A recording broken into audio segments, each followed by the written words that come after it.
गुरुर्ब्रह्मा गुरुर्विष्णुः गुरुर्देवो महेश्वरः गुरुः साक्षात् परं ब्रह्म तस्मै श्री गुरवे नमः।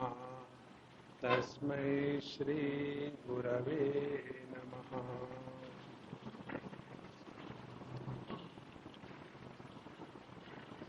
हम लोग 25वां 26वां श्लोक पढ़ेंगे। श्री भगवानुवाच सक्ता कर्मण्य विद्वांसो यथा कुर्वन्ति भारत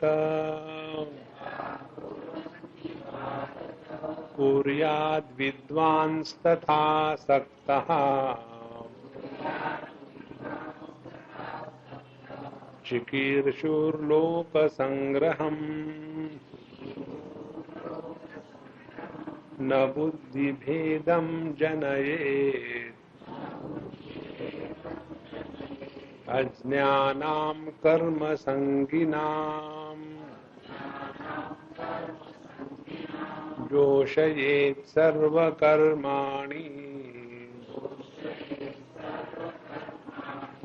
विद्वान् युक्तः समाचरन् प्रकृते क्रियमाणानि गुणैः कर्माणि सर्वशः अहंकार विमूढात्मा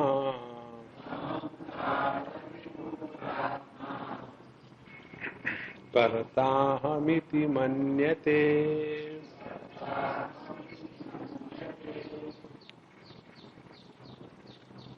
कर्म में लगन ज्ञानी की और अज्ञानी की समान होनी चाहिए। यदि हमारी लगन अज्ञानी के जैसी तीव्र ना हो और हम अपने को समझदार समझ करके कर्म के प्रति उदासीन रहे तो हमने इस कर्म के सिद्धांत को नहीं समझा है। इसीलिए भगवान बताते हैं जिस प्रकार से अज्ञानी व्यक्ति आसक्ति से प्रेरित होकर के और कर्म फल की अपेक्षा रख करके कर्म में लगा रहता है दिन रात, उतने ही लगन से दिन रात यह समझदार पुरुष विद्वान पुरुष भी लगा रहे। सिर्फ दो बातों का उसने ध्यान रखना है कि कहीं वो भी अज्ञानी के जैसा कर्म फल में फंस तो नहीं रहा है और उसके हृदय में कहीं आसक्ति तो निर्माण नहीं हो रही। और ये कैसे केवल बोलने से काम नहीं होता, ये दूसरी महत्व की बात भगवान ने बताई है।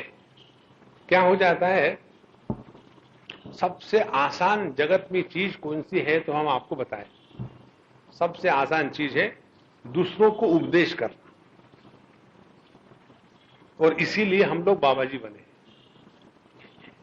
क्योंकि उपदेश करने के लिए अकल नहीं लगती। और विशेष करके हम जो भारतीय है,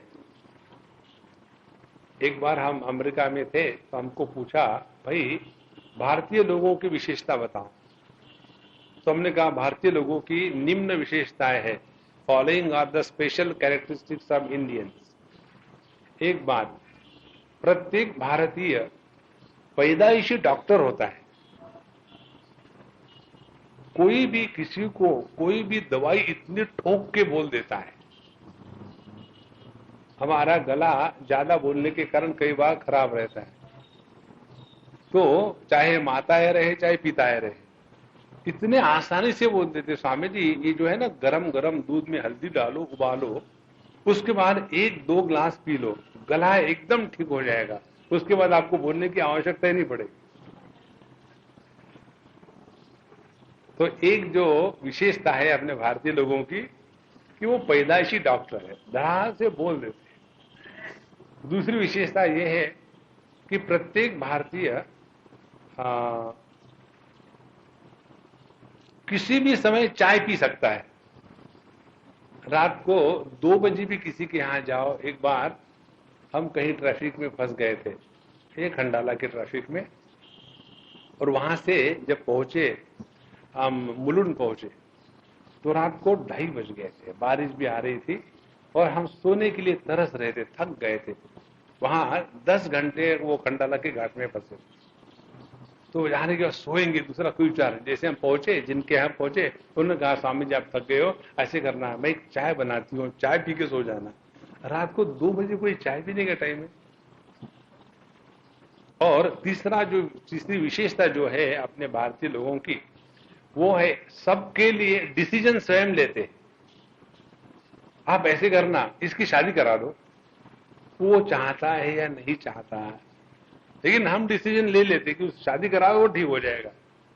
और चौथी महत्व की बात है, हम किसी को भी किसी भी विषय पर कभी भी उपदेश देने के लिए तैयार है। We are free advisers to anybody on any topic. इसीलिए भारतवर्ष में फिलोसोफर ज्यादा है बाकी देश के कंपैरिजन में, उनको वो बिरादरी में मिला हुआ है।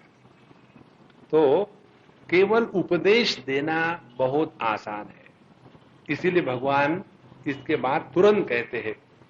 तो सक्ता कर्मण्य विद्वांसः यथा कुर्वन्ति भारत कुर्यात् विद्वांस तथा सक्ता। तो इस विद्वान ने उपदेश नहीं करना चाहिए, वैसा अपने जीवन में बर्ताव करना चाहिए।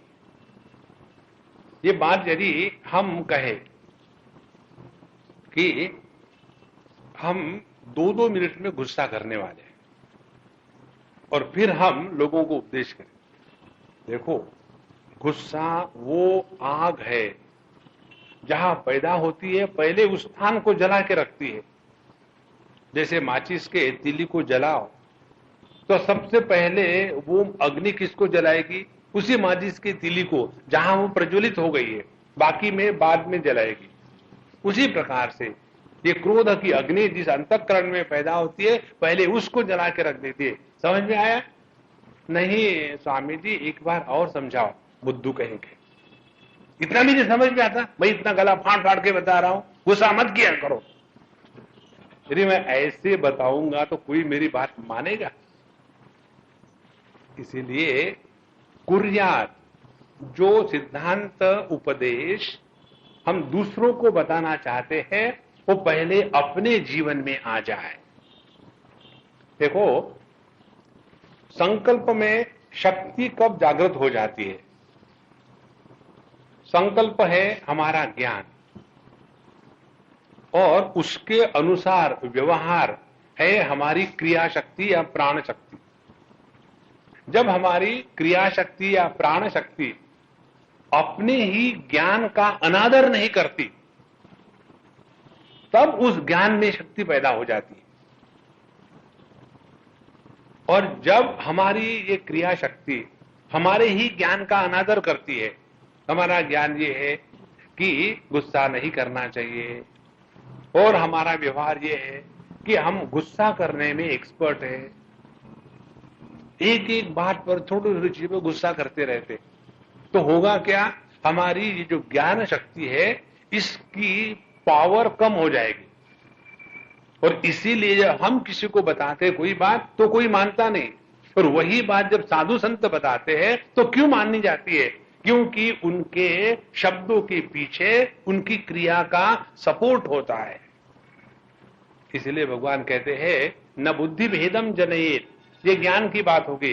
किसी के मन में संदेह ना कर निर्माण करो, फिर क्या करो? जो आपको बताना है करके दिखाओ। तो कैसे करके दिखाओ? तो कहते हैं जोशयेत सर्वकर्माणि विद्वान युक्तः समाचरन्। ये जो युक्त विद्वान पुरुष है वो उस अज्ञानियों के साथ कर्म में लग जाए। जोशयेत माने जोश के साथ लग जाए, दूर हाथ बांध के खड़ा न हो जाए। सभी के सभी जरा ठीक से काम किया करो, पता नहीं आप लोग कब सीखोगे। और अपने हाथ खुल नहीं रहे, विवेकानंद बन गए। इसीलिए जोशेत सर्वकर्माणि विद्वान युक्तः समाचरन्। समाचरण का तात्पर्य है हम इस प्रकार से कर्म करें कि लोग हमसे सीखने के लिए हमारे पास आवे, अपने कर्म में सुंदरता आ जाए। यहां तक हमने कल समझा था। अब 27वें श्लोक में बताते हैं कि अज्ञानी व्यक्ति ऐसा कर्म क्यों करता है और ज्ञानी व्यक्ति भी कभी कभी मूर्ख के जैसा क्यों व्यवहार करता है, ये दो बातें यहां बताते हैं। प्रकृतेः गुणैः सर्वाणि कर्माणि क्रियमाणानि, सभी के सभी कर्म प्रकृति के गुणों के द्वारा होते हैं, लेकिन अहंकार विमूढ़ आत्मा, लेकिन जो विमूढ़ आत्मा है, उस दिन हमने आपको बताया आत्मा, मूढ़ात्मा और विमूढ़ आत्मा। जैसे मूर्ख, महामूर्ख, मूर्ख शिरोमणि, तो ये विमूढ़ आत्मा जो है, जैसे विवेक चूड़ामणि है ना, वैसे मूर्ख चूड़ामणि उनको कह दीजिए। तो मूर्ख चूड़ामणि क्या है, तो कहते हैं सभी के सभी कर्म प्रकृति के गुणों के द्वारा हो रहे हैं, और ये महाराज कहते हैं कि हमने किए। अब देखो, ये भी बात बहुत ही समझने की है और अच्छी है, सूक्ष्म है, इसको ठीक से समझ ले। हम लोग जो भी अपने जीवन में कुछ कार्य कर्म करते हैं, उसमें अपना योगदान कितना होता है, इसका गणित करो। तो जो कर्म हम कर रहे हैं, समझो हमने बगीचे में जाकर के फूल तोड़ा दूसरे के, कई भगवान के भगत होते हैं, यहां तो ये ज्यादा दिखने को मिलता नहीं क्योंकि वैसे बगीचे नहीं है। जैसे दिल्ली में हर एक के घर में अगर थोड़ा बहुत जगह होता है, वहां बगीचे है फूल के, या गांव में जाकर के देखो, तो ये जो भगवान के भगत है सुबह सुबह निकलेंगे चड्डी पहन करके, हाथ में डंडा लेकर के। अभी मैं गया था सातारा, वहां देख रहा था ये धंधा, और चड्डी पहन के निकले, हाथ में इतना डंडा। ये हुलिया लेकर के कहां जा रहा है ये आदमी, किसी में फिट नहीं होता ये ड्रेस। तो हम जब देख रहे थे तो वो डंडा लेके जाएंगे दूसरे के घर से, वो डंडे से पेड़ को खींचेंगे बाहर, और वहां से फूल तोड़ करके अपने थैले में डालेंगे और जा करके भगवान की पूजा करेंगे। और देखो, मैंने ये फूल तोड़ के लाया हूं, अब मैं भगवान की पूजा कर रहा हूं, अब भगवान मुझ पर प्रसन्न होवे। अब इसमें हमने किया क्या? अपने हाथों की जो शक्ति है वो भगवान की दी हुई है, और भगवान की पूजा करनी चाहिए, पोथी करनी चाहिए, ये भगवान के दिए हुए संकल्प के द्वारा ही हम कर सकते हैं। और तीसरी बात, इन दोनों को एकत्र ला करके हम इस मार्ग पर चल रहे हैं, ये तो भगवान की कृपा है। लेकिन हमको ऐसे लगता है हमने किया। देखो, अपने करने से हमने ये सिद्धांत इतना स्पष्ट समझ लिया है कि अपने करने से हम एक छींक को नहीं रोक सकते। कई बार मजा आता है, आज हम बैठे थे इनके साथ तो बड़ा मजा आया, हमको लगा छींक आएगी, और वो बोले जा रहे हम छींक आएगी आएगी आएगी, नहीं आई, वहां भी फ्रस्ट्रेट कर दिया। तो जब छींक आनी चाहती है तब नहीं आती है, नहीं आना चाहती तो आ जाती है।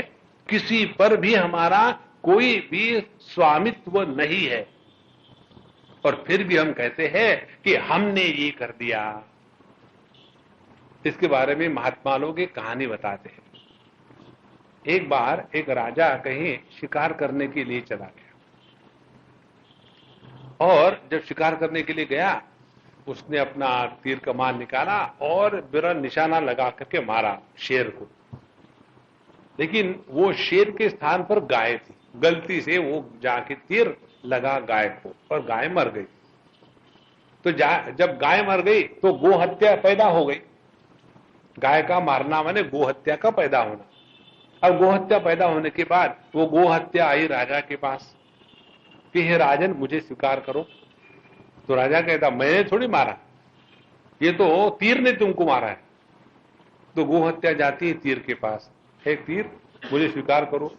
बोले, मैंने क्या किया, मुझे तो वो धनुष्य ने छोड़ा है। फिर वो गो हत्या जाती है धनुष्य के पास, हे धनुष्य, मुझे स्वीकार करो। बोले, मैंने क्या किया, ये तो राजा के हाथ ने मुझे चलाया।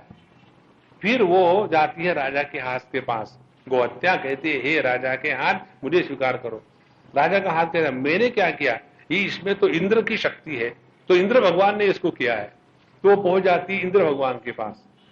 इंद्र भगवान कहता, मैंने कुछ नहीं किया, ये तो नारायण की शक्ति से सब खेल चल रहा है, उन्होंने किया। वो पहुंच जाती है भगवान नारायण के पास, भगवान मुझे स्वीकार करो, मैं गो हत्या हूं। भगवान कहते, मैं खामो खाम यहां बैठा हूं, तो मैंने कहा तुमको पैदा किया। फिर उनको सब कहानी बताई जाती, फिर अच्छी बात है, समझ में आ गई। फिर वो पहुंच जाते हैं उसी राजा के देश में। गोहत्या और भगवान नारायण एक ब्राह्मण का वेश लेकर के पहुंच गए, और वहां जाने के बाद फिर वो ब्राह्मण भगवान नारायण राजा की स्तुति करना शुरू कर देते हैं। ये राज्य में चारों तरफ इतनी साफ सफाई है, हाँ, हम अपने राज्य को हमेशा अच्छे रखते हैं। इस राज्य में ये जो रास्ते हैं इतने बढ़िया बढ़िया बने हुए हैं, सभी सीमेंटेड है, कहीं गंदगी नहीं, खड्डे नहीं है, होली रोड्स नहीं है, अनहोली रोड्स है, किसमें कहीं होल नहीं है। तो कहते हैं हाँ जी हमने ये सब किया है। फिर कहते हैं यहाँ के बगीचे कितने सुंदर है, उसमें बड़े बड़े फूल अच्छे लगे हुए, हाँ जी हमने ये किया है। तो जितनी अच्छी बातें हैं हमने की, सिर्फ गोहत्या हमने नहीं करी। देखो, इसीलिए अहंकार विमूढ़ात्मा करता अहम इति मन्यते। जितनी भी विकृतियां हैं वो प्रकृति के क्षेत्र में है। यदि हम में सत्वगुण, तमोगुण, रजोगुण इनके ऊपर पूर्ण नियंत्रण आ गया तो कभी भी अहंकृति का अभिमान जागृत नहीं होता। और जब इन तीनों गुणों पर हमारा नियंत्रण नहीं रहता तब ये अहंकृति का अभिमान जागृत हो जाता है, और फिर हम कहते हैं कि आज मुझे बड़ा आलस आया। तमोगुण जागृत नहीं होगा तो नींद भी नहीं आएगी, रजोगुण जागृत नहीं होगा तो नींद से उठेंगे भी नहीं, और सत्वगुण जागृत नहीं होगा तो सत्संग में कान देकर के सुनेंगे भी नहीं, यहां आके बैठेंगे और उसके बाद यद्गत्वान निवर्तन्ते तद नींद मम धाम, वहां जाकर बैठ गए। इसीलिए ये तीन गुणों को हम अपने द्वारा नियंत्रित नहीं कर सकते। तीन गुणों का खेल चल रहा है, और अहंकार विमूढ़ात्मा करता अहम इति मन्यते। हम सोचने लग जाते हैं हमने ही सब कुछ किया है। अब दूसरी महत्व की बात, जब हमने सब कुछ किया है तो उसका फल भुगतने के लिए तैयार हो जाओ, लेकिन वो हम नहीं चाहते। सभी के सभी पाप का फल, दुख नहीं चाहते, लेकिन पाप करने से नहीं बचते। और सभी का सभी पुण्य का फल, सुख चाहते हैं, लेकिन पुण्य नहीं कर पाते। इसी प्रकार से हम अपने जीवन में जब तक के प्रकृति के विकृतियों के साथ अपने कर्म, अपने अभिमान को लगा लेंगे, तभी तक ये कर्म कर्म कर्म चक्कर चलता है।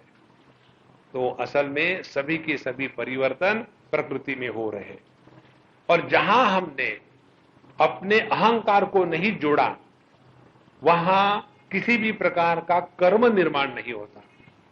जहां कहीं कर्म निर्माण नहीं होता तो वहां कर्म फल की प्राप्ति नहीं होती। कर्म फल की प्राप्ति केवल दो प्रकार से होती है, सुख या दुख। कर्म के केवल दो ही फल है, सुख या दुख। इसीलिए हम अपने इस कर्तृत्वाभिमान को अपने हृदय से हटा देवे तो हम विद्वान और युक्त हो गए। और यदि हम इस कर्तृत्वाभिमान को जोड़ के रखेंगे तो हम अज्ञानी और अयुक्त हो गए। इसीलिए अहंकार विमूढ़ात्मा करता अहमिति मन्यते। अब देखो, एक उदाहरण ले लो इसको समझने के लिए। ऐसा प्रसंग जनक महाराज के जीवन में आया था। कई बार हम लोग विशेष करके रविवार के दिन डट के खाना खाते सोते हैं। नहीं स्वामी जी ऐसा नहीं, हम रोज ही डट के खाते सोते। ठीक है बाबा, मेरा उदाहरण गलत हो गया। तो डट के खाना खा के सो गए, और जब डट के खाना खा के सो गए तो उसके बाद रात दिन को सपने आते हैं, और सपना ऐसा पड़ा कि हम कहीं अकाल के स्थान पर पहुंच गए, चारों तरफ भूखमरी चल रही थी और हम भी भूखे थे और बड़े भूख के द्वारा पीड़ित हो गए थे। अब इतना पेट में अन्न चला गया, फिर भी हमको भूख की अनुभूति हो रही थी। तो उस समय सपने में हमने उस भूख के वृत्ति के साथ तादात्म्य किया, भूखी बन गए। लेकिन असल में क्या थे, ज्यादा खाने के कारण हमको सपना आ रहा है। तो हमने जहां अपने आप को किसी भी परिच्छिन्नता, लिमिटेशन के साथ अपने आप को जोड़ लिया, वहां अहंकार जागृत हो गया। इसीलिए हमको अहंकार ये होता है, मैं इतना खाना खा सकता हूं। आजकल के जवान लड़के लड़कियां हैं ना, सभी के सबको फिगर की फिगर है, और फिगर की फिगर होने के कारण खाना खाते ही नहीं। कहीं तो ऐसा है कि घी का चित्र देखा कि वेट पुट ऑन करना शुरू कर देते, और फिर जो बुढ़ाऊ लोग होते हैं वो कहते आजकल के लड़के कुछ नहीं खाते, जब हम जवान थे तब इतने सारे लड्डू खा जाते थे। राक्षस हो क्या?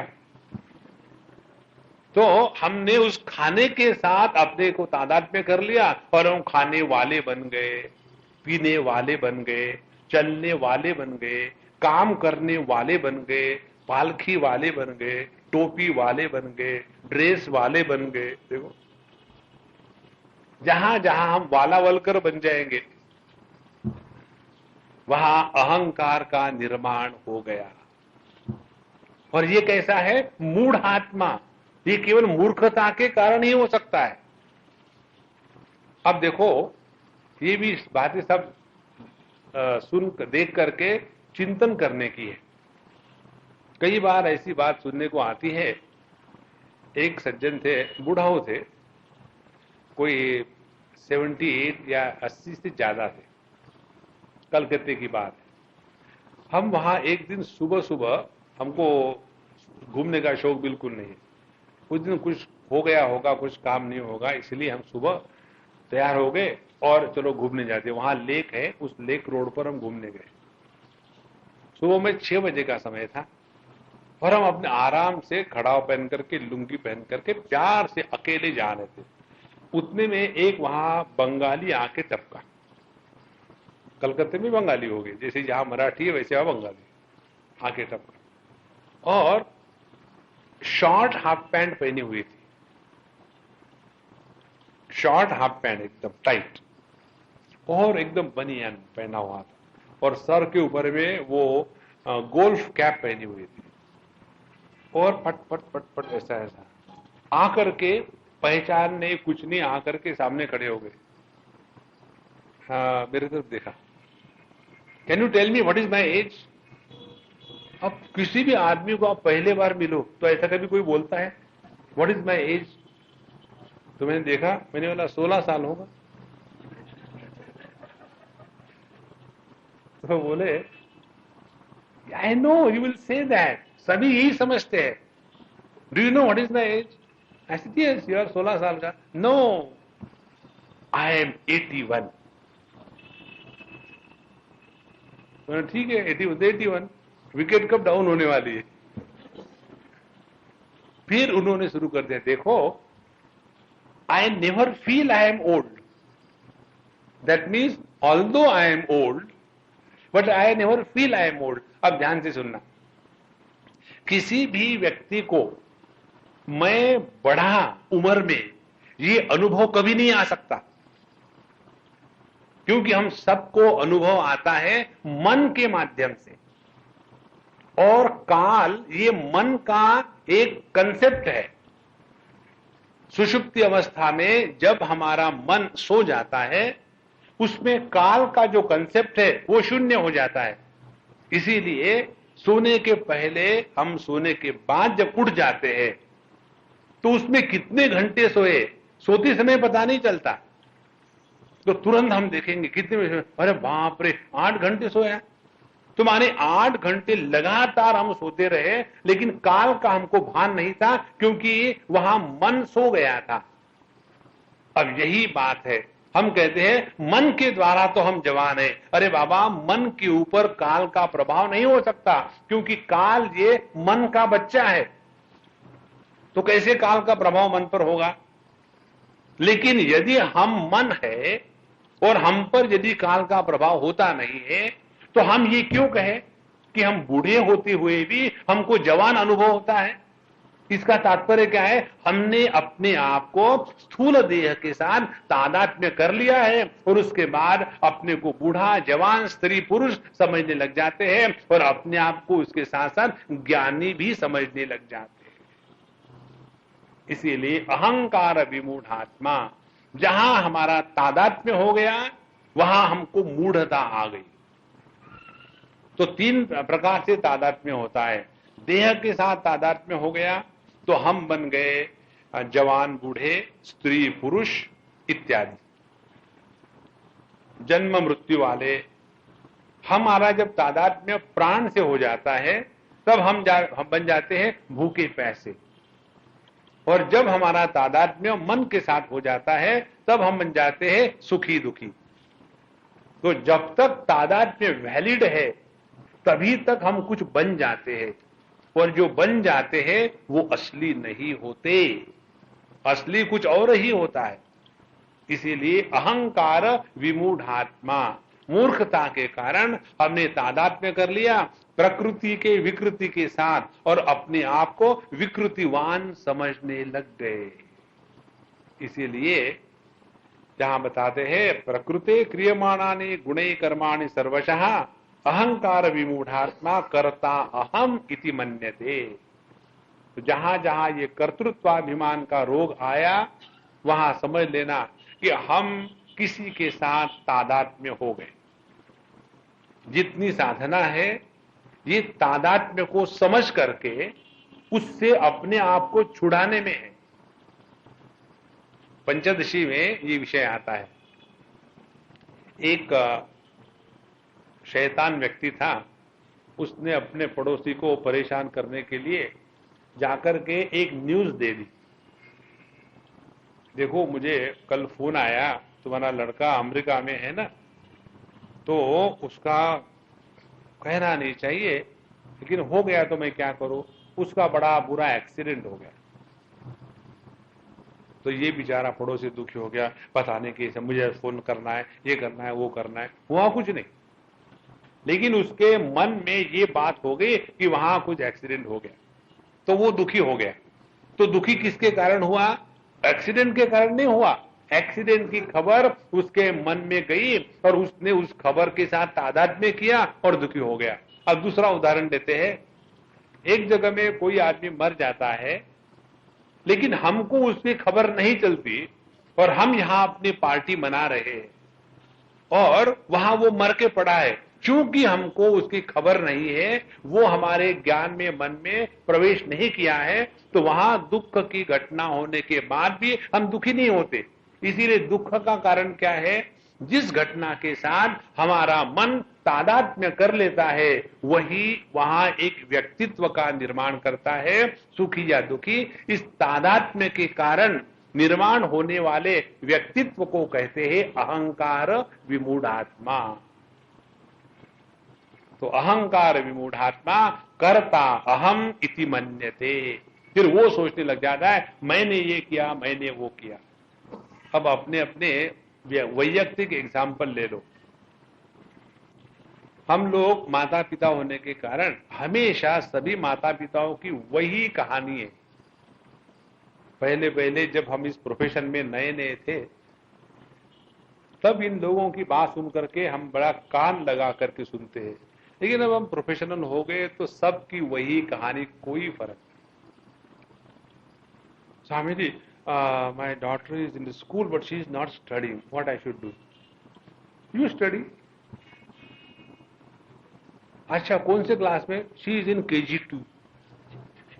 अरे KG2 में है, पढ़ाई नहीं करते, तुम क्विंटल होकर के कभी नहीं पढ़ाई की, और तुम्हारी लड़कियों क्या पढ़ाई करेंगी?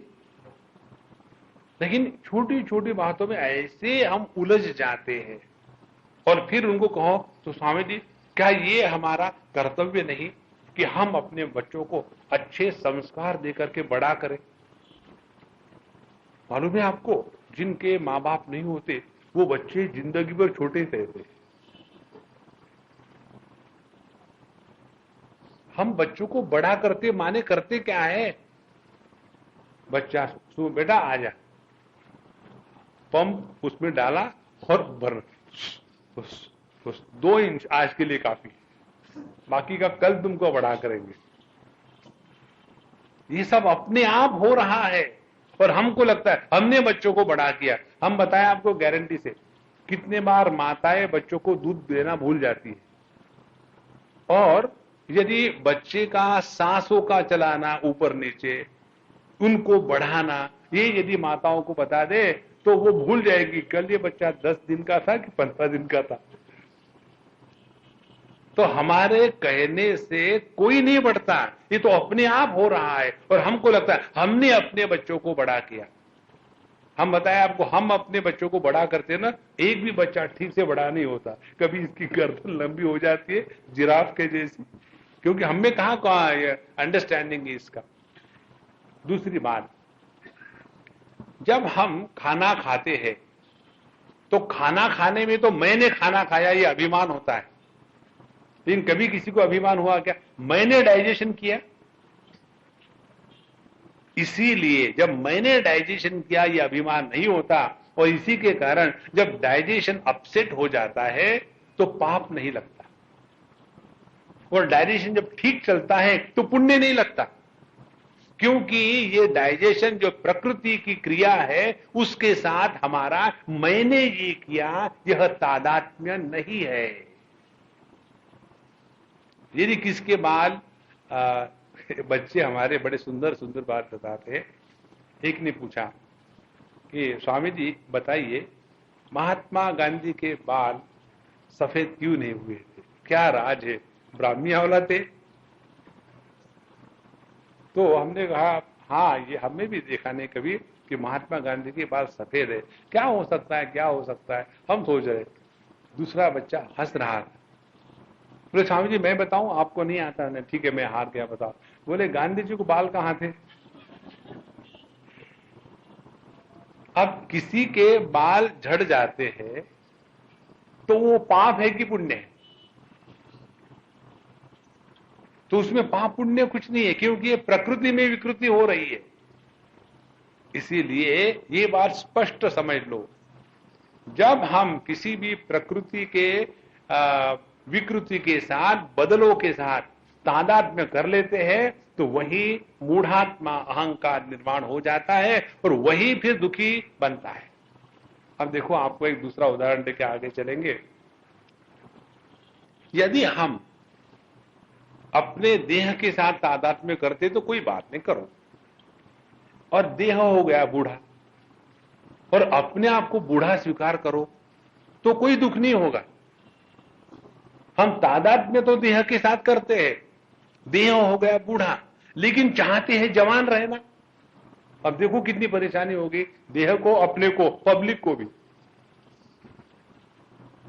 एक बार लंदन की बात है, उन दिनों में ऐसा ट्रेडिशन था कि ये जो लेडीज लोग थी, ये बड़ी फेल्ट हैट पहन करके सर पर वो थिएटर में जाती थी, और सामने फेल्ट हैट पहन, पिछले लोगों को ठीक से दिखता नहीं, जैसे अपने यहाँ सरदार जी बड़ा टोपी वो पहन करके सामने बैठे सिनेमा के हॉल में, तो आप इधर से करो, फिर वो इधर हलते, फिर आप इधर से करो, ठीक से दिखता नहीं। उसी प्रकार से उनके सर पे ऊपर लेडीज के बड़ी फेल्ट हैट होगी और सब जा करके नखरे से बैठेंगे।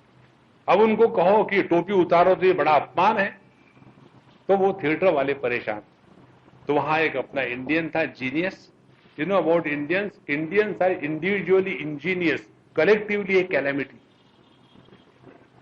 तो वो इंडिविजुअल जो इंडियन था, तो उसने कहा कि मैं इसका हल निकालता हूं, मुझे इतने पैसे चाहिए। बोले ठीक है, मिल जाएंगे। और जब शो शुरू होने वाला दूसरे दिन, उसने जाकर के हाथ में माइक लिया, अनाउंस किया, ladies and gentleman, all ladies who are above 40, they are allowed to keep their hats on their head. This is the decision of the management of the theater. Okay? Thank you very much. सभी के सभी टोपियां नीचे आ गई, because no lady can ever grow more than 40 years. तो यदि हमारा देह के साथ तादात्म्य है तो उसी उम्र में अपने को स्वीकार करो, दुख नहीं होगा। ये बात हर एक व्यक्ति ने अपने जीवन में अनुभूत की, जो हम आपको बताने जा रहे हैं। पहली बार जब हमको कोई अंकल या आंटी कहता है तो खटकता है। जैसे जो लड़कियां होती है ना, टीनेज वगैरह, उनको लगता है कि हम हमेशा टीनेज ही रहेंगे, उनको पता ही नहीं चलता। और दूसरा बच्चा, छोटा सा बच्चा, वो कहीं जा रहा है और उसको टाइम पूछना है, वो कहते हैं aunty what is the time, don't call me aunty, call मी दीदी। तो हम देह के साथ तादात्म्य करेंगे लेकिन बड़े नहीं होना चाहेंगे। उसी प्रकार बच्चे को अंकल कह दिया तो हो गया सत्यानाश। और फिर धीरे धीरे हम अपने आप को तैयार करते हैं, अब लोग मुझे अंकल आंटी कहेंगे, अब मान लिया। उसको मानने के बाद, उसको जब मान ही लिया तो एक दिन ऐसा आता है, फिर कहते देखो दादाजी आए हैं, नमस्कार करो बेटा। दादाजी कहते हैं मुझे, हमारे यहां सबके ही बाल बचपन से ही सफेद है, लेकिन हम बूढ़े थोड़ी है। तो देह के साथ तादात्म्य करो, लेकिन स्वीकार करो, देह बूढ़ा है तो मैं बूढ़ा हूं, फिर दुख नहीं होगा। अहंकार विमूढ़ात्मा कर्ता अहम इति मन्यते। हमारा ये जो डबल स्टैंडर्ड है वो हमको कष्ट देता है, यही मूर्खता है। और उसका विरुद्ध चित्र 28वें श्लोक में, तत्ववित्तु महाबाहो गुणकर्म विभागयोः गुणा गुणेषु वर्तन्ते इति मत्वा न सज्जते। गुण कर्म विभागयोः तत्ववित्तु, हे महाबाहो, हे अर्जुन। अर्जुन को भगवान ने महाबाहो कहा। महाबाहो माने जिसके बाहु में इतनी शक्ति थी। ये महाबाहो महाकोला के जैसा नहीं है।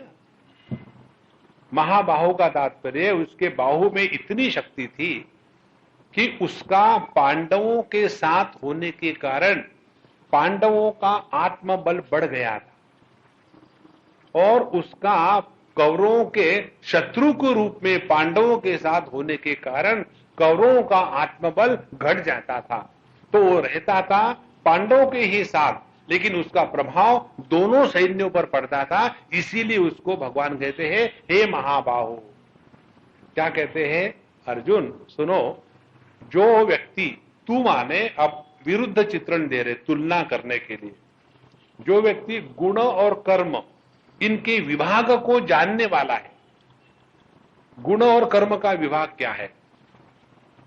गुण कर्म का विभाग ये है, जैसे हम आपको बताए, आज हम सुबह बहुत जल्दी उठ गए थे और सब हमारी पूजा पोथी हो गई। उसके बाद 1 घंटा 1.5 घंटा था, तो हमने सोचा कि कुछ हम थोड़ा बहुत अपने कमरे में लिखाई का काम करेंगे। और हम बैठे और ऐसी नींद की आंखें ऐसी चिमटा लगा के खोले तो भी नहीं खुलती थी। उन्होंने सोचा हो क्या गया, फिर हमको क्लास को जाना था, लेकिन कुछ नहीं, ऐसे फिर सो गए 1 घंटा, जैसे घोड़े बेच के सो गए। अब उस समय हम पर तमोगुण का इतना प्रभाव हो गया था कि इस तमोगुण के प्रभाव के कारण हम कुछ नहीं कर सकते, केवल निद्रा ही हमको वरण करेगी। उसी प्रकार से जब व्यक्ति को रजोगुण जागृत हो जाता है तो कुछ कारण नहीं, लेकिन नींद ही नहीं आती। तो रात को 12 बजे खट खट खट किचन में जाएंगे, ये करेंगे, उसको खोल, फिर उसमें कुछ चीजें गिर जाएगी और बाकी घर के सबकी नींद खराब। पता नहीं क्या पिताजी खट खट खट खट करते रहते, बेचारे को नींद नहीं आ गई। क्यों? कि अब ये रजोगुण जागृत हो गया है। तो तमोगुण के जागृति के कारण आलस्य निद्रा, रजोगुण के जागृति के कारण विक्षेप और कर्म, और जब सत्वगुण जागृत हो जाता है उस समय हर बात तुरंत समझ में आ जाती है।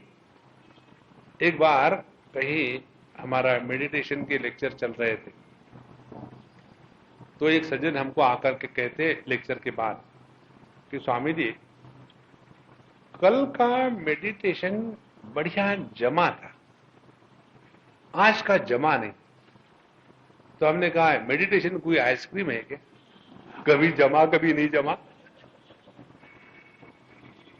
तो जब हमारा मन सत्वगुण प्रधान होता है तो उस समय बिना किसी प्रयत्न के एकदम सहजता से हम केवल जो जो सीखे हैं उसको एकदम लागू हो जाता है नियम। हम किस प्रकार से सब जगत से उपरत होकर के अब ध्यान के लिए अपने आसन पर आके बैठे, योग्य प्रकार से अपना आसन लगाया है, उसके बाद अपने पूरे देह को सर से लेकर के पैर के उंगलियों तक एकदम शिथिल कर दिया और आसन एकदम स्थिर हो गया है, निश्चल हो गया है। उसके बाद हमारा जो श्वासोश्वसन है बहुत हल्का, धीमा और धीरे धीरे चल रहा है। और उसके बाद हम अपने मन के शांति को अनुभूत कर रहे हैं और उस समय हमको ये स्पष्टता हो जाती है कि कैसे हम ये तीन आवरणों के परे है, स्थूल देह, प्राण और मन, इन तीनों से अलग हम है। और फिर आती है बात कि फिर मेरा स्वरूप क्या है, फिर हमारा अपने स्वरूप के बारे में चिंतन शुरू हो जाता है और ये बात फट फट फट फट होने लग जाती है। और हम कहते हैं कि महात्मा जी की कृपा के कारण कल का मेडिटेशन जमा था लेकिन आज का जम नहीं रहा। अरे भगवान, महात्मा जी वही है, इंस्ट्रक्शन वही है, लेकिन आज के दिन हमारे में सत्व गुण के स्थान पर रजोगुण जागृत हो गया था।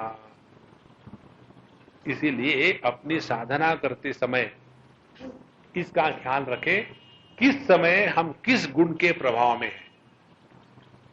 ये जब समझ में नहीं आता तो हम जबरदस्त जाकर के अब तो मैं मेडिटेशन करके रखूंगा, जबरदस्ती थोड़ी होता है। और फिर मन में विक्षेप है, क्रोध है, गुस्सा है, फ्रस्ट्रेशन है और मेडिटेशन करते हैं। फिर मेडिटेशन करेंगे, भगवान पर गुस्सा करेंगे, देखता हूं कैसा नहीं आता। देखो, यदि रजोगुण का ज्यादा प्रभाव है तो कुछ सेवा करो। पूरे घर के जितने फोटोग्राफ्स हैं उसको निकालो, तोड़ो मत, फिर उसको बढ़िया कपड़ा लगा करके साफ करो, धो धा करके फिर उनको लटका दो, जीसस क्राइस्ट के जैसे लटका दो। और फिर भी विक्षेप कम नहीं हुए तो घर की सब चदरें और कर्टन उनको निकालो और धोना शुरू करो। ये जो रजोगुण है उसको निकाल देना है और वो निकल जाएगा केवल कर्म के द्वारा।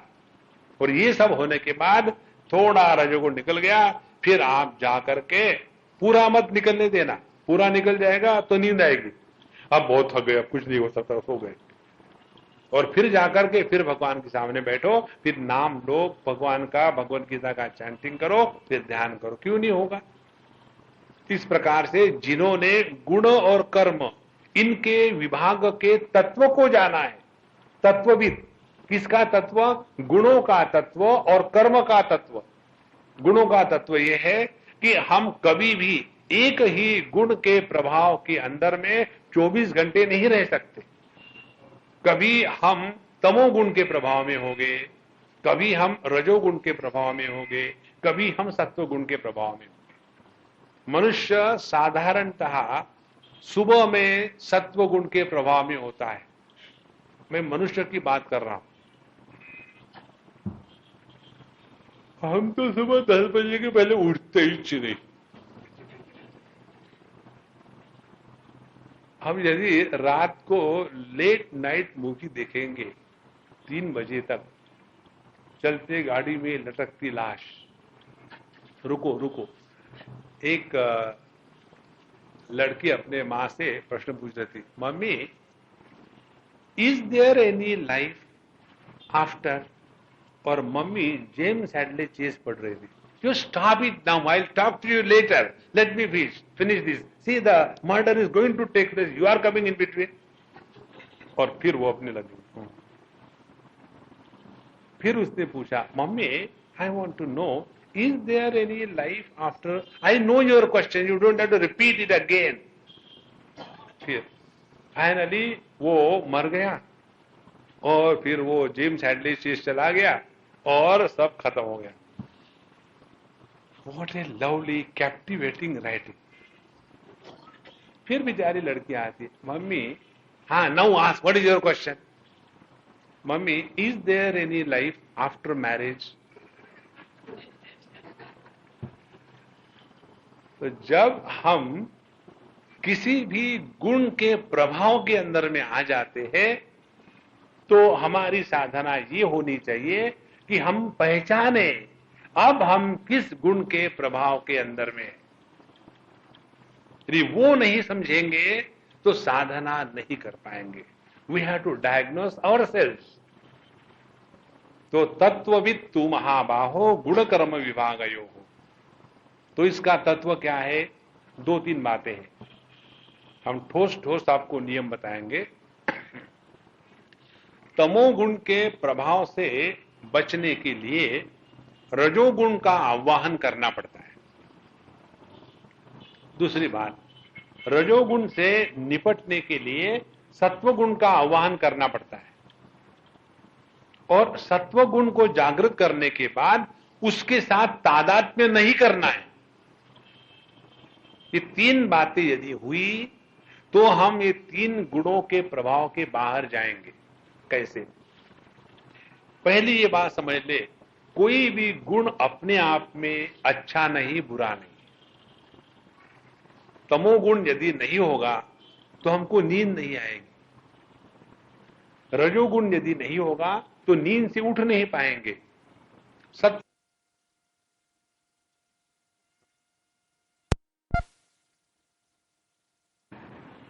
लेकिन ये हर एक की यही समस्या है। यदि आप आज जाने के बाद ये नियम पकड़ लो, नींद खुलने के बाद बिस्तर के ऊपर में खटमल के जैसे चिपके नहीं रहेंगे, तुरंत उतर जाओ। फिर क्या करें? फिर क्या करें? हमने ट्राई किया स्वामी जी, आपने कहा, हम उठ गए और फिर सोचा अब क्या करें, वाई टू वेस्ट टाइम, फिर सो गए।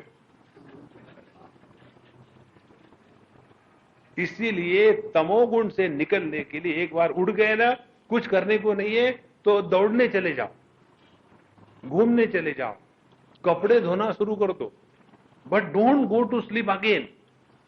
तब हम सीखेंगे कि तमोगुण के प्रभाव को जीतना माने क्या। और यदि हम इतने जबरदस्त तमोगुण के प्रभाव में हैं कि हमारी आंखें नहीं खुल रही है, हम खड़े नहीं रह सकते, तो उस समय समझ लेना कि आप उस तमोगुण की हमारे लिए आवश्यकता है, सो लो।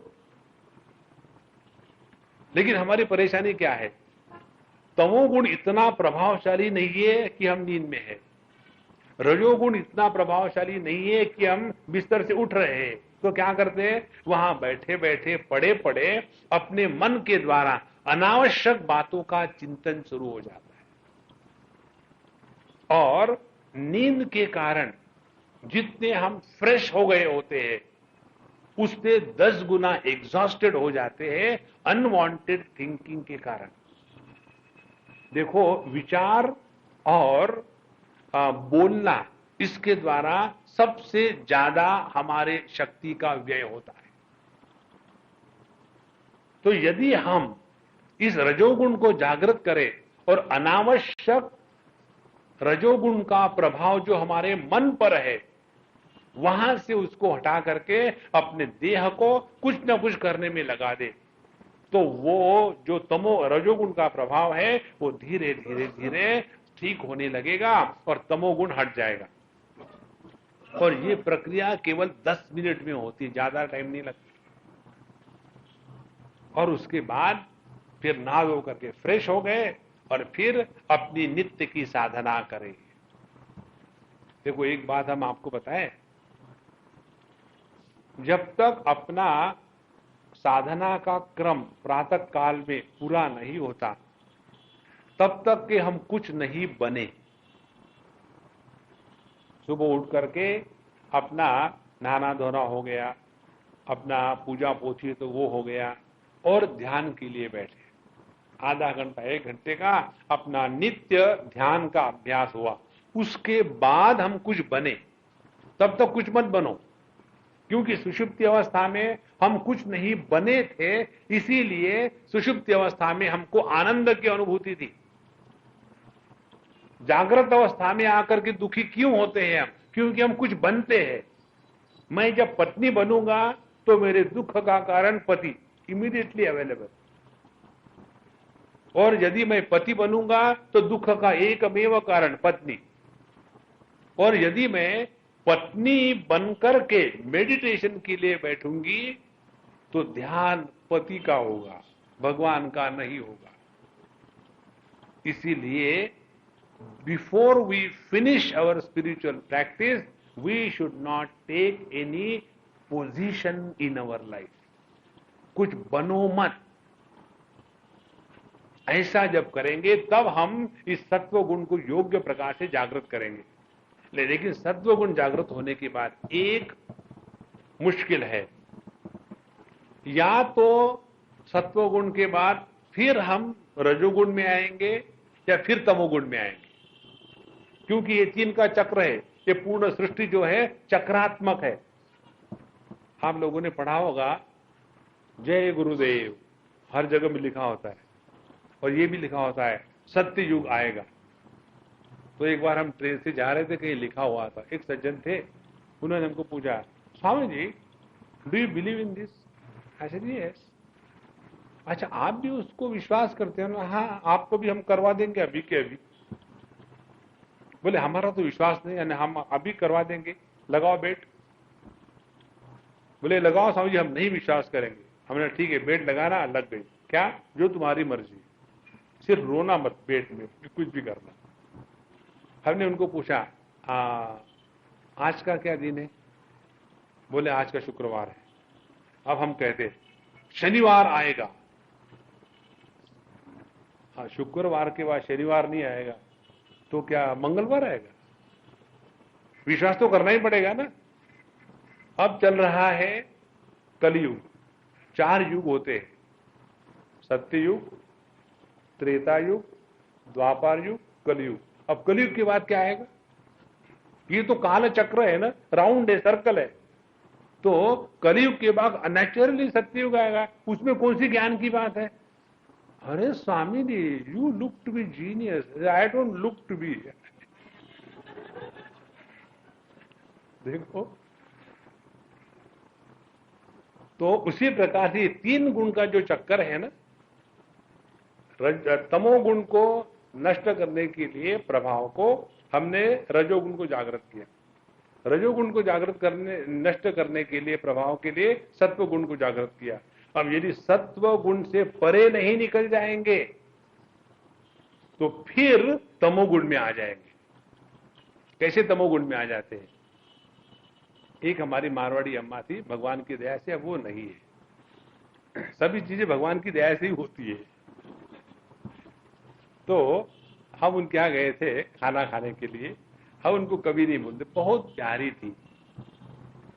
और जब गए खाने के लिए, वो सोफा पर बैठी हुई, जैसे हम बैठे सोफा पर बैठी हुई, और उनके पति आए, हमको रिसीव किया, माला फूल पहनाए, नमस्कार चमत्कार हुआ, और वो अम्मा वहीं बैठी हुई थी और वो टेबल पर खाना लगा हुआ था।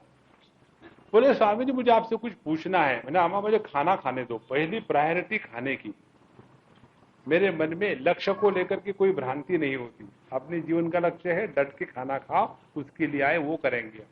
खाना खा लिया और फिर उन्होंने हमको प्रश्न पूछा, स्वामी जी आप मुझे बताओ, मुझे लगता है कि मैं ब्रह्म हूं, आपका क्या ख्याल है? तो हमने कहा लगता आपको है, मुझे क्या ख्याल होगा? ये तो आपको प्रश्न ऐसा हो गया, स्वामी जी मैंने खाना खा लिया, बताओ मेरा पेट भरा कि खाली है? ये कोई रिडल हो गई? तो ब्रह्म ज्ञान आपको हो गया और आपको लगता है कि आप ब्रह्म है, तो हो गए, मुझे क्या करना है? तो बोले नहीं, इसके लक्षण क्या होते? मैंने आपको ब्रह्म ज्ञान हुआ, मुझे तो नहीं हुआ, मुझे कुछ मालूम नहीं, आप बताओ। बोले मुझे तो ऐसे लगता है कि मैं ब्रह्म हूं, तो मैं कुछ नहीं करूंगी, क्योंकि ब्रह्म अकर्म है, अकर्ता है, तो मैं कुछ नहीं करती। इसीलिए हमारे पतिदेव अपने आप चले जाते हैं फैक्ट्री में, इंडस्ट्री में। हमारे बच्चे जो है अपने आप तैयार होकर चले जाते हैं और मैं कुछ नहीं करती हूं। तो ये ब्रह्म ज्ञान का लक्षण ठीक है ना? अब इसका मैं क्या उत्तर दूं?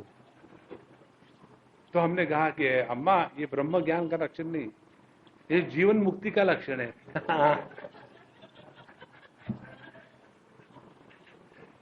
देखो, वो सत्व गुण के बाद फिर तमोगुण में घुस गई। आप देखेंगे साधु संत निकम में कभी नहीं बैठते। और यदि हम ये कल्पना करें कि हमने तमोगुण को जीत लिया, रजोगुण को जीत लिया, सत्व गुण में आ गए, अब सिनेमा खत्म नहीं, again we will revert back to तमोगुण। इसीलिए सत्व गुण में आने के बाद बहुत जागरूक रहना है। और दूसरी बात, जब हम सत्वगुण में आए तो उसका दूसरा विकल्प यह है कि हम फिर रजोगुण में आ जाएंगे। फिर रजोगुण में आना माने क्या? रजोगुण में आना माने फिर अपना अहंकार जागृत हो जाना। देखो, मैं कितना अच्छा साधक हूं, सुबह उठ करके ध्यान करने से कितना अच्छा लगता है, लेकिन मेरे पत्नी को मैं कितने बार बताया हूं, उसको समझ भी नहीं आता। वो कब समझेगी? मैं नहीं चाहता हूं कि मैं अकेला रियलाइज हो जाऊं, उसको भी थोड़ा तो रियलाइज करा ही दूं, लेकिन वो मानती नहीं मेरी बात। अब क्या करें? जहां ऐसे विचार अपने साधना के कारण दूसरों को हम तुच्छ लेखना लग जाते हैं, समझ लेना हम सत्वगुण से रजोगुण में फिर वापस आ गए। कई बार ये साधना करने वाले जो साधक होते हैं, दूसरों के ऊपर टीका टिप्पणी करके उनको गलत है, खराब है, ऐसा लेबल लगाने के लिए हिचकते नहीं। इसीलिए सत्वगुण से बचना है तो हमारा ध्यान सद वस्तु की तरफ जावे। ध्यान से सुनना, तमोगुण, रजोगुण, सत्वगुण, और सत्वगुण से आ गए सत की तरफ। जब सत की तरफ आएंगे माने अपने स्वरूप की तरफ आएंगे, तब जाकर के इन तीन गुणों के परे चले जाएंगे। ये जिसको समझ में आया है, तत्ववित्तु महाबाहो गुण कर्म विभागयो हो, इसकी ऐसी जिसकी स्पष्ट समझ हो गई, अब उसकी समझ अपने जीवन में कैसी दिखती है। देखो, एक तो है समझ आना, दूसरी उस समझ का प्रभाव अपने जीवन में दिखना। यदि हमको समझ आ गई है कि गुस्सा करना खराब है और फिर भी गुस्सा करे जा रहे हैं, तो वो समझ है कि बेवकूफी है। जैसे देखो, एक छोटा बच्चा है, उस बच्चे ने जाकर के बिजली के सॉकेट को हाथ लगाया, उसको शॉक लगा, तो हम बच्चे के ऊपर सहानुभूति करेंगे। बच्चा जानता नहीं था, अरे अरे बुरा हो गया, उसको बचा लेंगे। लेकिन एक बड़ा आदमी है, इलेक्ट्रिकल इंजीनियर, और वो रोज दिन में 4 बार हाथ लगा करके शॉक खाता है। मैंने इतना इलेक्ट्रिसिटी के साथ योग किया, आराधना की, फिर भी वो मुझे शॉक क्यों देती है? मैं देखना चाहता हूं। तो जो समझदार है, जानने वाला है, वो यदि 2-2 मिनट में बिजली को हाथ लगा करके शॉक खाएगा, तो वो क्या सहानुभूति का पात्र होगा या रिडिक्यूल का पात्र होगा? हम कहेंगे इतना पढ़ा लिखा है लेकिन बेवकूफ है, क्यों हाथ लगाता है? कहानी खत्म नहीं हुई। अब हम आएंगे अपने पर। हम अपने प्रेमपुरी आश्रम में आकर के नित्य सत्संग करने वाले प्रोफेशनल सत्संगी है, और जहां तक कि ज्ञान की बातें हैं, हमको कोई बीट नहीं कर सकता। सभी गीता को पढ़ करके रख दिया है, फिर चाहे भगवान की गीता हो या राम की गीता हो या अष्टवक्र की गीता हो या सब सीधे की गीता हो। भगवान की जो भगवान कृष्ण की गीता है ना, वो त्रिवक्र गीता है, वो 3 जगह टेढ़े थे। तो चाहे उपनिषद पढ़ ली है, रामायण पढ़ लिया है, भागवत तो पूछो ही मत, आज ही भगवान कृष्ण का जन्म हो गया, सब कुछ पढ़ लिया है। ज्ञान की तो बस ऐसा करो, धड़ाल से ज्ञान निकलता है। लेकिन यदि उसका प्रभाव हमारे जीवन में नहीं आया तो घर चले जाओ, छोटी छोटी बात को लेकर के गुस्सा करो तो बच्चे कहेंगे देखो मम्मी अभी अभी सत्संग से आई है, तुमको मालूम है ना सत्संग से आने के बाद मम्मी गुस्सा करती है, मालूम है क्यों? सत्संग में ये पढ़ाते हैं कि गुस्सा क्या करो। यदि आप सिनेमा देख करके जाओ घर तो आपसे कोई कुछ एक्सपेक्टेशन नहीं रखेगा। सत्संग करके घर चले जाओ तो लोग आपसे एक्सपेक्टेशन करेंगे, क्योंकि आप अब समझदार हो गए हो। राम राम राम राम। इसीलिए तत्ववित्तु महाबाहो गुण कर्म विभागयो हो, जिसने इसको समझ लिया है उसका जगत में व्यवहार कैसा है, गुणा गुणेषु वर्तन्ते इति मत्वा, ये समझदारी के साथ न सज्जते, किसी में आसक्त नहीं होता। तो उसके आसक्ति को निराकरण का सूत्र क्या है? सूत्र ये है गुणा गुणेषु वर्तन्ते। अब ये जरा वेदांत की बात है, ध्यान से सुनना। हम लोगों का जो अनुभव क्षेत्र है उसमें तीन बातें होती है। एक तो है हमारे अनुभव का विषय, दूसरी बात है उस अनुभव लेने के इंद्रिय, और तीसरी बात है इस इंद्रियों का उन विषयों के साथ संपर्क। समझो एक कटोरी में रसगुल्ला रखा है, तो ये रसगुल्ले का अनुभव हमको कब आएगा?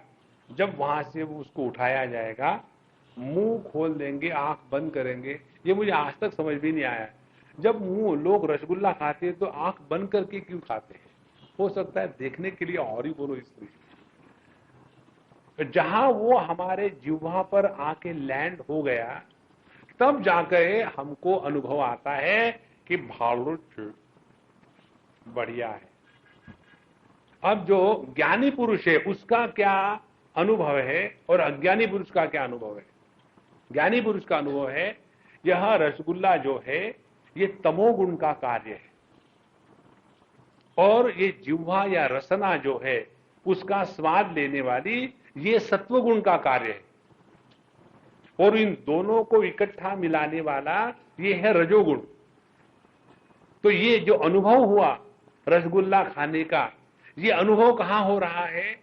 तमोगुण सत्वगुण के साथ रजोगुण की सहायता से आकर के जो हुआ उसको कहते हैं अनुभव।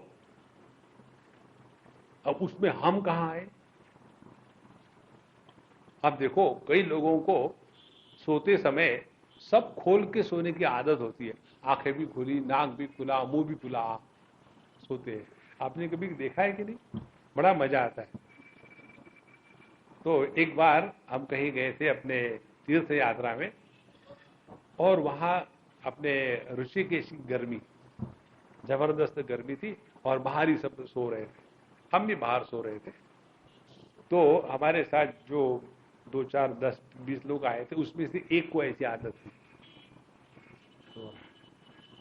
तो हमारे साथ 2, 4 बच्चे थे, वो देख रहे, स्वामी जी देखो वो कैसा सो रहा है। मैंने बोला देखो ही इज ओपन माइंडेड,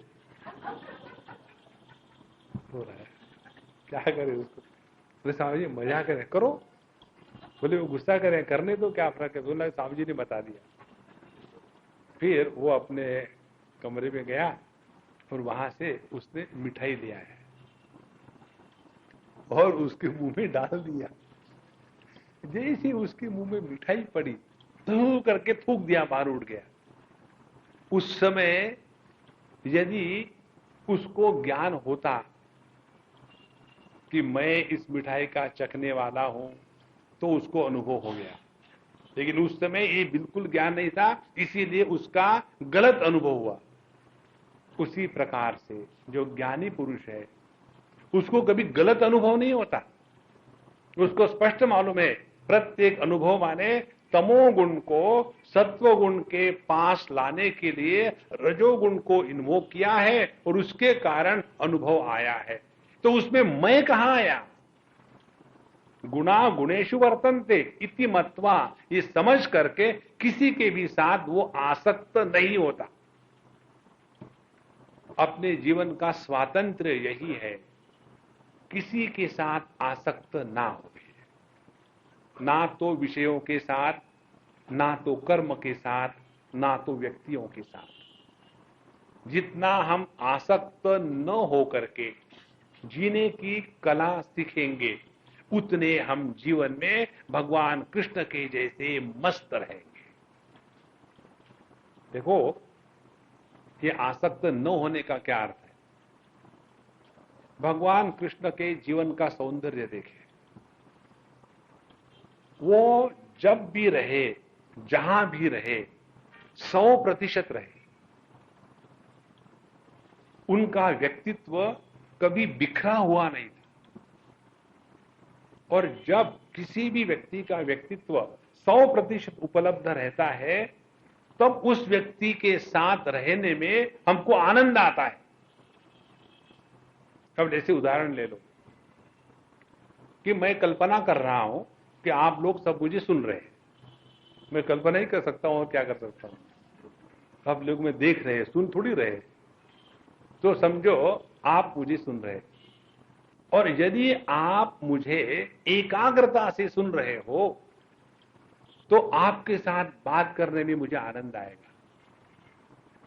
और यदि कई जगह में ऐसा हो भी जाता है कि हम बोले जा रहे और जो पहले लाइन में विशेष लोगों को स्पेशली बुला के रखते हैं, और वो आकर के बिल्कुल समूहम सर्वभूतेषु, मेरा सबके साथ वही व्यवहार है, और जाकर के सामने के लाइन में खर्राटे बनना शुरू कर देते हैं, मुझको जगा के दिखाओ। There was a lecturer, after he finished his talk, all were awakened, because during his talk all were sleeping. तो यदि सामने वाले कुर्सी पर बैठने वाले सो रहे हो, माने वो हमारे साथ ना हो, तो हमको कभी आनंद आएगा? बोलने के लिए नहीं आएगा। उसी प्रकार से हम यदि 100% उपलब्ध हो तो हमारे साथ रहने में सबको आनंद आएगा। हमारी स्थिति क्या है? भगवान कृष्ण के जैसी नहीं है। भगवान कृष्ण के साथ रहने में सबको क्यों आनंद आता था? वो जब भी थे, जहां भी थे, 100% उपलब्ध थे। हमारी बात कैसी है? एक दिल के टुकड़े हजारों हैं। एक गिरगांव में गिरा, एक चौपाटी में गिरा, एक चर्च गेट में गिरा, एक चिंचपोकली में गिरा, एक दादर में गिरा, एक माटुंगा में गिरा, और एक मलाड में गिरा। आगे क्या? अरे 1000 टुकड़े हुए ना, अब 1000 नाम गिनवाएंगे, तब तक आगे जाएंगे कि नहीं? तो यदि हम ये सीख ले कि जहां भी हम हैं वहां 100% उपलब्ध रहे, उसी को कहते हैं परमात्मा की अनुभूति। कारण क्या? भगवान हमेशा वर्तमान में ही हमको मिलते हैं, और वर्तमान में होते हुए भी हम थोड़े समय के लिए भूत में चले गए। कई बार ये शादियों में लोग देखने को जाते हैं ना, तो वो शादी देख करके कोई भी सुखी नहीं होता। ये 2 कबूतर जो है वही सोचते हैं कि मुझे देखने के लिए सब आ गए। सब यही सोचते पता नहीं हम पछताई ही क्यों किए शादी। और हरे को अपनी वो बात याद आती है, क्योंकि हम उस समय उपलब्ध नहीं है। तो सबसे बड़ी साधना क्या है? ये है अपने हृदय से आसक्ति का त्याग कर देना है। तो नित्य निरंतर केवल वर्तमान में रहे। केवल वर्तमान में रहेंगे तो भूत का आसक्ति का त्याग अपने आप हो गया। केवल वर्तमान में रहेंगे तो भविष्य की चिंता का त्याग अपने आप हो गया। और जो व्यक्ति केवल वर्तमान में रहता है वही आसक्ति रहित होता है। ध्यान से सुनना, सुषुप्ति अवस्था में भूत और भविष्य इनका विभाग नहीं होता। सुषुप्ति अवस्था में हम कौन से ईयर में होते हैं? लास्ट मिलेनियम और प्रेजेंट मिलेनियम। हम सुषुप्ति अवस्था में कौन से देश में होते हैं? भारत देश में या ऑस्ट्रेलिया में? सुषुप्ति अवस्था में हम जवान होते या बूढ़े होते हैं? कुछ नहीं।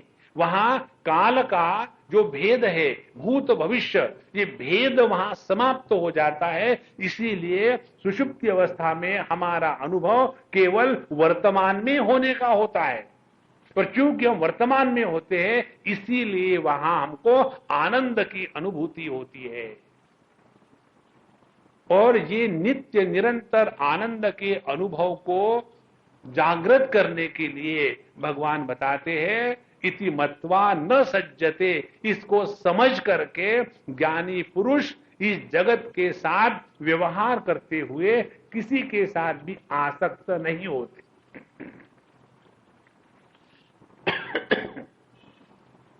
आसक्ति का त्याग माने हमने इसको छोड़ दिया, उसको छोड़ दिया। छोड़ने से कुछ नहीं होता। हमने द्वितीय अध्याय में देखा, वहां भगवान बताते हैं, विषया विनिवर्तन्ते निराहारस्य देहिनः रसवर्जम रसोप्यस्य परम दृष्ट्वा निवर्तते। यदि हमने जबरदस्ती से निश्चय कर लिया अब मैं मिठाई नहीं खाऊंगा, तो नेचुरली आप नहीं खाएंगे। लेकिन मिठाई के प्रति जो हमारे हृदय में रस है, वो रस तो बना रहेगा ना। और जहां मौका मिला खा ही लेंगे। भगवान का प्रसाद है, प्रसाद को कैसे ना कहते डट के, जरा और दे देना, खा ही लेंगे। तो आसक्ति का त्याग माने वस्तुओं का त्याग नहीं, उस वस्तु व्यक्ति के प्रति हमारे हृदय में जो रस है वो रस सूख जावे। जब रस सूख जाता है तो उस वस्तु के होने और न होने का एक ही मतलब होता है। देखो, आसक्ति का त्याग माने आसक्ति का विरोधी नहीं है। जैसे राग का विरोधी है द्वेष। जैसे ये जो वेजिटेरियन लोग होते हैं ना, हम एक बार एक स्थान पर गए थे और वहां पूना की बात है। हम आसक्ति आपको बताए, जिसको आसक्ति कहते हैं, और वहां एक बहुत बड़ा इंटरनेशनल कॉन्फ्रेंस बुलाया था, हम भी गए थे वहां, 3-4 साल पहले की बात है। और वहां था रेवरेंस फॉर लाइफ, यहां बंबई में भी हुआ था अभी रिसेंटली। और उसके ऊपर 3 दिन की कॉन्फ्रेंस थी, बड़े बड़े लोग आए थे पूरे दुनिया से, खूब खर्चा हुआ। और हमको आखिरी दिन में दिया था वो समरिंग सेशन में, हमको वहां बनाया, आप इस पर बोलेंगे। तो 3 दिन हम सुनते रहे सुनते रहे सुनते रहे। 3 दिन में विषय क्या होगा? एक ही विषय, वेजिटेरियन होना चाहिए, वेजिटेरियन होना चाहिए, वेजिटेरियन होना चाहिए। और ये सुन सुन के हमारे दिमाग में इतना वेजिटेबल घुस गया, भगवान नहीं कर गए, चारों तरफ वेजिटेबल दिखने लग गया। और जब हमारा बोलने का समय आया तब हमने बोलना शुरू किया। पिछले 3 दिनों से ये वेजिटेरियन वेजिटेरियन वेजिटेरियन सुन सुन के अब मैंने अपनी प्रार्थना बदल दी है। अब मैं भगवान से प्रार्थना करता, भगवान अगले जन्म में मुझे कद्दू बनाना, क्योंकि आदमी तो नॉन वेजिटेरियन है, मांस है इसके ऊपर में। देखो, आपको यदि घास खाना है तो खाओ, दूसरे यदि मांस खाते तो आपके मन में द्वेष क्यों आए? हमने उनको बताया उस समय, पहले ही अपना पूर्ण मानव समाज अनेक कारणों से बटा हुआ है। कोई हिंदू है, कोई मुसलमान है, कोई स्त्री है, कोई पुरुष है, कोई गरीब है, कोई अमीर है, कोई स्वास्थ्य युक्त है, कोई बीमार है। कितने हमने कारणों से पूर्ण मानव समाज को बंटवा के रखा है। मानो ये बंटवारा कम था, इसीलिए एक और कारण लेके आया, ये वेजिटेरियन है, ये नॉन वेजिटेरियन है। अरे प्रभु को पहचानो, उसका स्मरण करो बाबा, इसी में फंसे रहेंगे नहीं तो हमारे हृदय में यदि हमारे वेजिटेरियन खाने के लिए राग है, लेकिन उसका अर्थ नॉन वेज खाने वाले लोगों के प्रति मन में द्वेष आएगा, तो ये आसक्ति का त्याग नहीं है। आसक्ति का त्याग माने वस्तु के होने न होने का, दोनों का हमारे हृदय पर कोई भी प्रभाव नहीं है, उसको कहते हैं आसक्ति का त्याग। इति मत्वा न सज्जते। जितना हम इसका सूक्ष्मता से चिंतन करेंगे तब देखेंगे जगत की कोई भी वस्तु होना न होना कोई मायना नहीं रखता। और इसी को कहते हैं हमने अपने हृदय में अब समता का साम्राज्य प्रस्थापित कर दिया है। द्वितीय अध्याय में भगवान ने इस विषय का प्रारंभ किया था। सुख दुखे समे कृत्वा लाभालाभौ समे कृत्वा जया जयौ समे कृत्वा ततो युद्धाय युज्यस्व नैवं पापम अवाप्स्यसि। जब हमारे जीवन में तीन चीजें आती है, कुछ भी करो तो उसमें या तो जय होगा या तो पराजय होगा, तीसरी बात नहीं। तो यदि जय हुआ तो सुख होगा, जय होगा तो लाभ होगा, पराजय होगा तो हानि होगी। लाभ हुआ तो सुख होगा, पर हानि हो गई तो दुख हो गया। ये तो दुनिया में चलता ही रहेगा। लेकिन इसके द्वारा, लाभ के द्वारा या हानि के द्वारा, जय के द्वारा या पराजय के द्वारा, सुख के द्वारा और दुख के द्वारा यदि हमारा हृदय प्रभावित नहीं होता तो ऐसा व्यक्ति पाप करता नहीं। न एवं पापम अवाप्स्यसि। इसीलिए आसक्ति का त्याग करना है, किसी के भी साथ आसक्त नहीं होना है, माने तीन गुणों के परे चले जाना है। ध्यान से सुनना, तीन गुणों के परे चले जाना है माने क्या? तीन गुणों का हम पर कोई प्रभाव न होवे। तीन गुणों का हम पर कोई प्रभाव न होवे माने क्या? जैसे अग्नि पर उष्णता का प्रभाव नहीं होता, जैसे पानी पर समुद्र का प्रभाव नहीं होता। समुद्र का क्या प्रभाव है? हम समुद्र में डूब जाते हैं, पानी कभी समुद्र में डूबता नहीं। पानी पर लहरों का कोई प्रभाव नहीं होता, लहरें टूट जाती है, पानी कभी नहीं टूटता। तो पानी, लहरें और समुद्र इन दोनों का आधार है, लेकिन दोनों के द्वारा प्रभावित नहीं होता। तब हम कहेंगे पानी की समुद्र के प्रति और लहरों के प्रति कोई आसक्ति नहीं है। इसीलिए पानी का अस्तित्व इन दो कार्य कारण भाव से परे है। इसीलिए गुणा गुणेषु वर्तन्ते इति मत्वा न सज्जते, ये समझदारी की पराकाष्ठा है। तो जहां हमने इसको समझ लिया है कि जैसे पानी की समझ क्या है कि चाहे मुझे एक गिलास में रखो तो मैं छोटा नहीं होता, और समुद्र में रहूं तो बड़ा नहीं होता। यदि उस पानी को भगवान के ऊपर नहलाने के लिए शिवजी का अभिषेक करो तो पानी पवित्र नहीं होता, और उसको फ्लश में लगा दो तो पानी अपवित्र नहीं होता। उसी प्रकार से हमारा जो स्वरूप है वो किसी के भी साथ आसक्त नहीं है, इसको पहचानना है। अब देखो, आसक्ति का न होना हमारा स्वभाव कैसा है? ये बहुत सरल विचार है, केवल क्लिक होने की बात है। हमारी आंखें रूप रंग को प्रकाशित करती है, लेकिन किसी भी रूप रंग के साथ आसक्त नहीं होती।